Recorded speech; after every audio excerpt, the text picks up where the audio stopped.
Liberano i mafiosi, aiutano i clandestini, arrestano le idee, la Lega non ci sta. Pacificamente liberi, domenica alle 18, tutti a Verona. È il Twitter con cui il segretario federale del Carroccio, Matteo Salvini, lancia la manifestazione pacifica con cui la Lega Nord risponderà proprio a Verona all'operazione dei carabinieri del ROS che oggi hanno arrestato per terrorismo ed eversione 26 indipendentisti veneti. Aiutano i clandestini, liberano i delinquenti, arrestano chi vuole l'indipendenza. Follia pura, se lo Stato pensa di fare paura sbaglia, aveva aggiunto in un Twitter precedente il segretario federale del Carroccio. Ed è durissima anche la posizione espressa dalla Lega veronese, a partire dal segretario veneto Flavio Tosi. Ma che lascia allibiti perché a Roma si discute sullo svuotacarcere, quindi un provvedimento che siccome in carcere ci sono troppi delinquenti bisogna farne uscire una parte, questi sono delinquenti veri.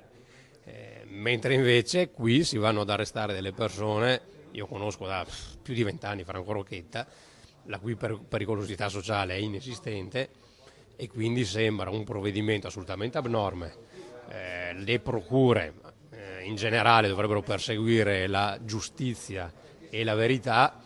Questa sembra un'operazione che sa tanto di politica, è una pagina molto brutta. Si arriva a ottenere il risultato dell'indipendenza del Veneto solamente tramite il referendum che la Lega e altri amici indipendentisti stanno portando avanti all'interno del Consiglio regionale del Veneto.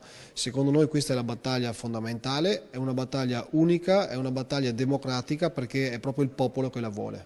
Da Bruxelles il capodelegazione del Carroccio, Lorenzo Fontana, scrive: tolgono il reato di clandestinità, liberano i delinquenti con gli indulti e arrestano gli indipendentisti. Se fai le trattative con la mafia diventi un potente, se vuoi la libertà sei un delinquente. Ed è pesante infine anche la posizione di plebiscito.eu, il sito dove è stata lanciata la proposta di voto in favore dell'indipendenza della Repubblica Veneta.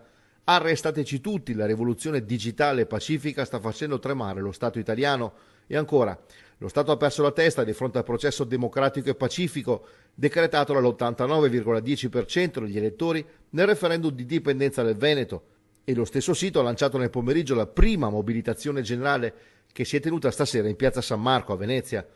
Ma il centro della protesta veneta sarà, come detto, Verona, con la manifestazione del Carroccio che si terrà domenica pomeriggio alle 18 in piazza dei Signori.